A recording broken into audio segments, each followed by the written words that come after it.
Fallout 4 survival mode is one of the hardest ways to play this game. You can only save when you find a bed, and if you die, you can lose minutes or even hours of progress. Especially if you have no idea where any of the beds are. Just like me. Most players make survival easier with chems, STIMPAKS, Jet, Psycho, all the good boosts that can swing a fight in your favor. But today, I'm throwing all of that out the window. I'm attempting Fallout 4 survival mode with no chems, bad decisions, questionable aim, and pure suffering. So buckle up. This is probably going to go very, very wrong.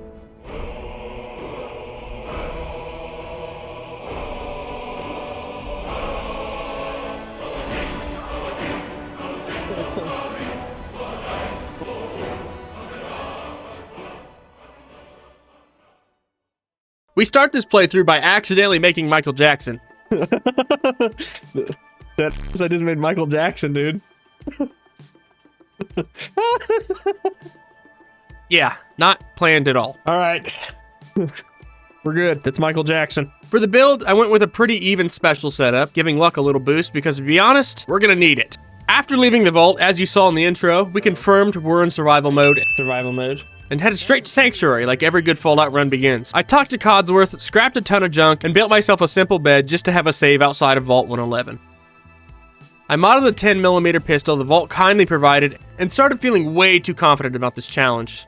So, I made my way to the Red Rocket to tell Dogmeat I love him, but he's gotta go home. Go home.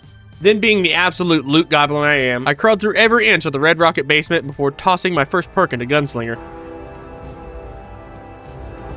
I think we go Gunslinger. Feeling good, I figured it was time to go help Preston and make my way to the Museum of Freedom. Confidence was high, right up until the 3rd floor, where I picked up one of many, many deaths. Oh! They were a lot closer than I thought they'd be! Okay. In fact, I think I died here a couple times. There you are. Oh! Oh, come on! While on my way back to the museum, let's talk about the rules of this run.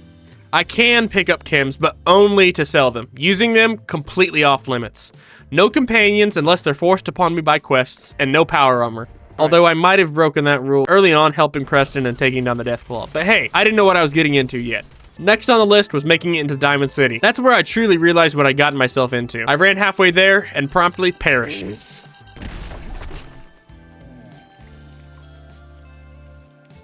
But eventually, after a few failed attempts, I did make it to Diamond City, where this happened. You read the paper. Damn sense. Hiding among us. Hey, Vadim. Come, have a drink. I didn't buy bar to sell water. Customer. Need a room? Yes. Deal. You're in room 2, just through the door. What shit? You're still here? Oh, security!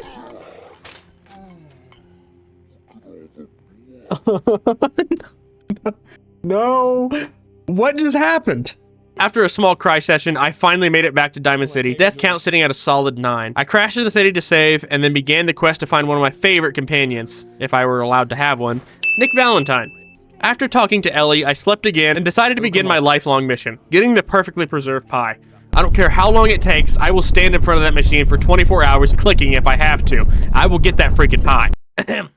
Anyways, I started making my way towards Vault 114 where Nick's being held. I found a small spot I thought I could claim as a safe place to sleep, but before I could call it home, I got blown up by landmine.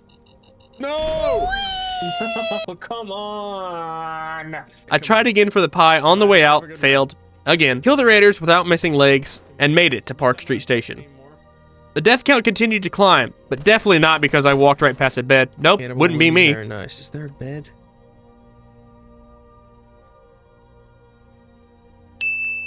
Maybe a bed somewhere around here, dude. I could have sworn on one of my playthroughs there's a bed right here. Eventually, though, I found that bed. Like, I could have sworn there's like a bed in here or something. There it is! Oh my god, I'm a moron. Knew there was a bed around here. I knew it! And then finally made it to the vault. Once I was inside Vault 114, the opposition did not let up. I died a lot, over and over again. At one point, I even accidentally used a STIMPAK, which meant I had to reload the save and start that fight all over again. Oh. I just used STIMPAK.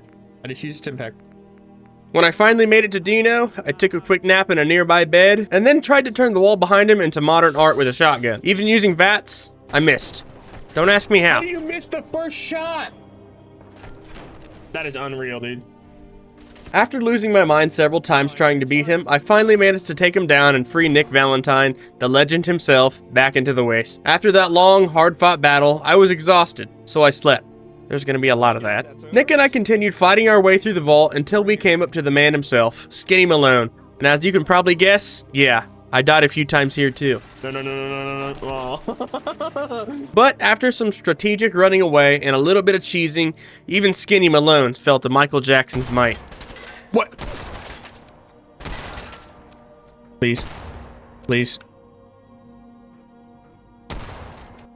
We finally escaped the vault and made our way back to the great green jewel, Diamond City. I immediately found a doctor to patch me up, fix my rads, and then it was time to get back to my real mission, finding my missing son. After chatting with Nick, we figured out the man who killed my husband was living right here in Diamond City. Naturally, we needed his house key. I tried to talk my way in and failed the charisma check, so I had to cough up 500 caps just to get inside.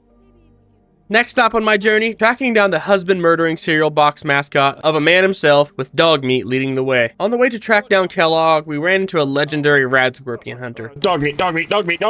Dog meat, bless his heart, was not as helpful as I hoped. So, after holding a quick funeral for myself, I decided maybe I should get myself a proper save outside of Diamond City. I cleared out some raiders and took over Hangman's Alley, which turned out to be one of the best decisions this entire run. I did a little weapon modding, took another nap as usual, and set off once again to hunt for Kellogg. This time, I ran into a legendary glowing mole rat, which was much more my speed. After taking it down, I leveled up to level 9 and eventually made it to Fort Hagen. Luckily for me, Bethesda finally did something nice and actually placed a bed right outside. You'd think they'd do that more often for survival players like me, but no, there's a severe lack of beds when you actually need them. Inside Fort Hagen, I got obliterated by synths over and over again, and even by a protect strong that I personally activated. Work me.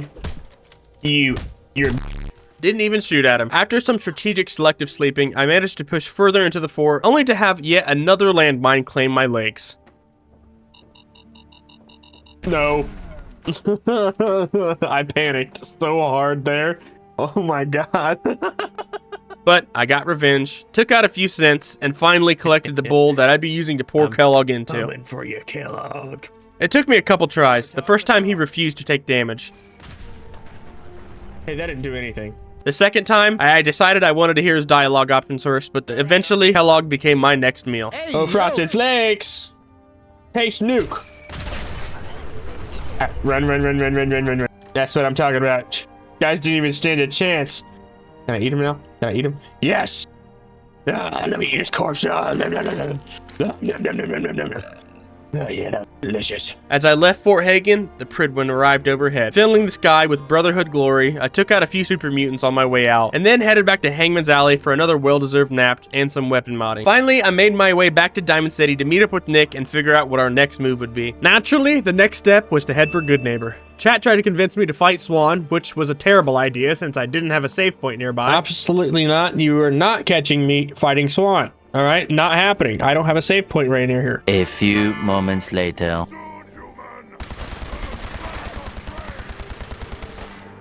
I'm a lot lower than I thought I was. On my next run to Good Neighbor, I ran into a legendary glowing one surrounded by an army of ghouls. I unloaded everything I had trying to kill it and walked away with no ammo, no dignity, but still somehow alive. Kill him dead. That's what I'm talking about. Next on the legendary list, a glowing rad scorpion. But luckily, the Brotherhood showed up with just a few miniguns to help out. Hey, cool. Eventually, I made it to the memory den where I met Dr. Amari and started the worst quest in the main storyline. You know, the one that makes everyone zone out. Still, I got to hear one of my favorite Kellogg lines just before getting ready for the trek to the glowing sea. Nick. Hope you got what you were looking for inside my head. That was right. I should have killed you when you were on ice. And of course, there was another freaking legendary waiting for me outside. Oh, hey. And somehow, surviving that, I made it to Bunker Hill for a quick rest. Then headed towards Hugo's Hole, home to one of the few free radiation suits I could grab, since power armor's off limits. I got the rad suit, and then about 15 minutes later died to a rad scorpion. And with no bed in sight, I was sent all the way back to Bunker Hill. I don't... No! No! That's when I decided it was time for a little break. So I claimed the movie theater settlement and then returned to Sanctuary, did some weapon modding, and then in a moment of sheer brilliance, tried to run through the glowing sea without a rad suit or chems. Died instantly, obviously. After that, I grabbed Egret Tours Marina, the closest settlement to the glowing sea, only to discover Phyllis, the current owner, had decorated the area with about 47 landmines. So the next time I saw her, I evicted her and finally placed a bed down. I made a few more attempts through the glowing sea without protection, getting close each time, but dying right before the finish line. To be fair, even if I did make it to Virgil's cave, I wouldn't have enough health to make it back anyways. But now, the death count was at 72, and I needed a serious reset. So I wandered into Vault 81, stole some of the doctor's supplies to sell for caps, and decided to actually make progress in the Brotherhood storyline. Stopped to try for a perfectly preserved pie, again, and then joined Dance for the ArcJet mission. And I may or may not have exploited his synth-playing spree to walk away with nearly 500 fusion cells and righteous authority. Eventually, I returned to Hugo's Hole, grabbed that rad suit again, and then visited a doctor to clear up my radiation and sickness, giving myself the best possible shot of surviving the glowing sea. On my way, I ran into the largest Yao Guai I had ever seen. Naturally, I let some nearby raiders handle that situation. I thought he was dead.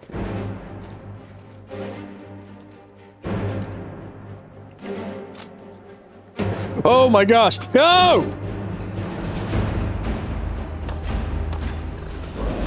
Fight that guy.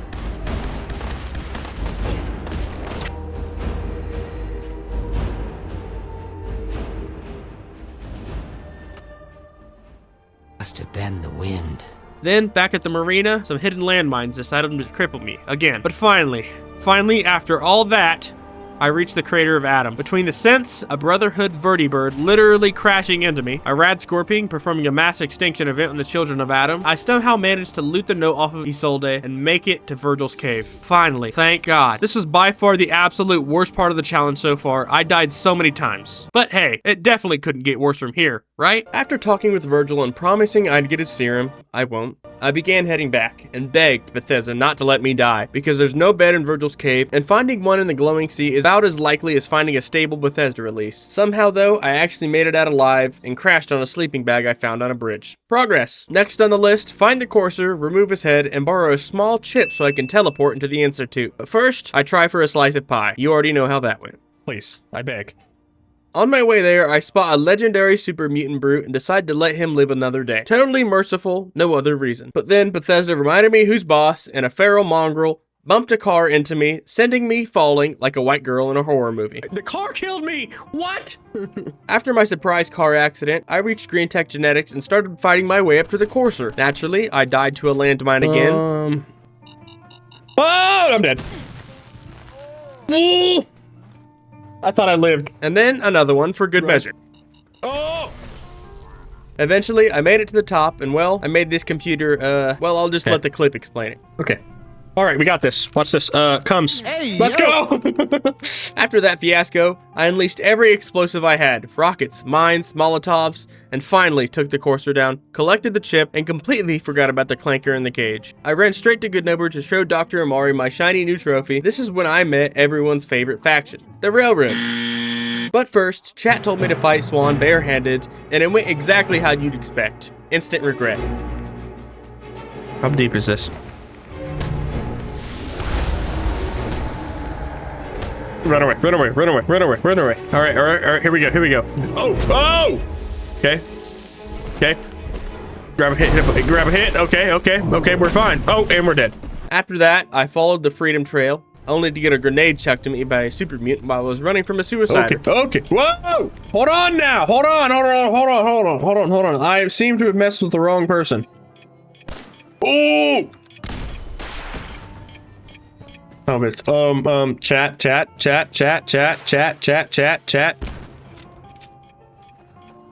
You son of a fuck. Come on! Don't worry, the suicider got his kill next round. I ran out of AP. Eventually, I reached the Old North Church, typed in the railroad's totally inconspicuous password, and met Tanker Tom, who decoded the Courser chip. Afterwards, I headed back to Diamond City for a good night's rest, and, of course, another failed pie attempt. It was back to the glowing sea for me, but then I got distracted by the Electrical Hobbyists Club. But lucky for me, it had a bed right on the edge of the glowing sea. I made it back to Virgil's cave with around 91 deaths total. He handed me the plans for the teleporter, and I somehow made it out alive again. I then treated the wasteland to how to kill a Deathclaw tutorial before heading back to Sanctuary to gear up. All right, chat. Today, we're going to do something today. We're going to learn how to effectively kill a Deathclaw, all right? This is something that everybody runs into. All right, so you want to get yourself a pipe pistol, all right? You know, you're going to have plenty of ammo in your pipe pistol, so you just want to make sure you have plenty of ammo to kill these Deathclaws, all right? First things first, right here. You want to just go ahead and just shoot at him. Just shoot at him, shoot at. Okay, run away. Just run away. Okay, it's fine. Don't worry about that. Oh, he teleported. What was that? Hey, how you doing? Okay. I'm dead. There, I asked Preston for help building the teleporter, but in true Preston fashion, he wanted me to help another settlement first. So, I weighed out my options. Kill a bunch of high-level super mutants for the Brotherhood, or shoot a few level 1 raiders. Yeah, raiders sound good. I cleared out the Corvega assembly plant, headed back to the settlement that needed saved, placed a bed of course, and then returned to Sanctuary where Preston finally agreed to help. Sturgis told me I needed a biometric scanner, so I hit up a nearby hospital crawling with super mutants. Took them down, found a pie machine, still no luck, grabbed a scanner, and then boot scoot and boogied back to base. I built the rest of the teleporter at Sanctuary and at long last entered the Institute. Immediately, I got debated by the Clanker pretending to be my son. I agreed to side with the Institute since it's an ending I never finished before. After chatting with Father, I got sent on a grand tour to meet all the science pukes, as that Avatar guy would say. My next quest was to head to Libertalia with the Courser, but naturally, I made time for one more pie attempt. Still nothing. We got this. Hold on, look at this. Watch this. W. We didn't win though, so. And then I died to a Mirelurk hunter right outside of the mission area, because why would any quest ever go smoothly? Help! Help! No, don't kill me. Why would you ever want to kill me? No. The next run, a Mr. Gutsy vaporized me for breaking a 210-year-old curfew. Love that for me. Civilian, curfew violation detected. Don't think you're gonna learn. Finally, though, I reached Libertalia, watched the Courser wipe out half the raiders, and secured the rogue scent. We're in the endgame now, and this endgame pushed me straight to insanity. I spent an entire day dying over and over just for your entertainment. I think that alone deserves a like. The death toll already hit 107, well past my original goal of staying under 100, but there was no turning back. The Institute launched an assault on Bunker Hill trying to reclaim the rogue sense that the railroad was hiding. I died here more times than Sam and Dean combined in Supernatural. After finally reaching the sense and sending them back to the Institute, I attended a meeting only to find out that my son is dying from an aggressive form of cancer. With that news, it was time to claim the mass fusion agitator. And this was the mission that almost broke me. Getting to the executive offices, surviving a wave of Brotherhood soldiers was nearly impossible. I died so many times, I started memorizing where every bullet came from. And I did something I swore I wouldn't. I used power armor. But hey, it definitely couldn't get worse from here, right? Even without power armor, the elevator descent was torture. This isn't fair! Chat, this isn't fair! That's not fair! Going down as a helpless, frail Michael Jackson with nowhere to hide meant instant death every single time. So, I made the conscious decision to break my own rule just to finish the challenge. Once I finally collected the agitator and fought off the security forces, I returned to the Institute, recorded my speech, and activated the reactor to stabilize the power grid. And then came my favorite mission in the entire run, the railroad destruction. Armed with a Gatling laser, I took down Desdemona and the rest of the Clanker lovers, looted their stash, and completely ignored Pam. She was bugged anyways, and not needed to finish the quest. After that, Father and I decided it was time to bring down the Brotherhood of Steel once and for all. And let me tell you, this was pure chaos. Vertibirds crashed onto me more times than I can count. Explosions everywhere. My frame rate was crying. I was crying. You can't hear me, but I was just screaming then. I was just screaming, a lot of screaming. By death 174, I caved again, back to the power armor. And even then, it wasn't easy, but somehow we pushed through. Liberty Prime unleashed hell, the Pridwin crashed and burned, and we stood victorious, just in time to watch my son die. And with that, I completed Fallout 4 on survival mode without using a single chem. Okay, maybe with a few mechanical crutches, but no chems. For proof, here's the survival game mode, still active, still 0 chems used. STIMPAKS taken, 0. Radix taken, 0. Radaway taken, 0. Chems taken, 0. Goodness gracious, that was brutal. But seriously, thank you all so much for watching all the way through. I genuinely had a blast making this and hanging out with everyone in chat during the journey. If you want to watch the next challenge live or drop an idea for what I should suffer through next, I'd love to hear it. I hope you enjoyed this madness as much as I did. This has been my Fallout 4 No Chems challenge. I'll see you next time. Thank you all, and see you.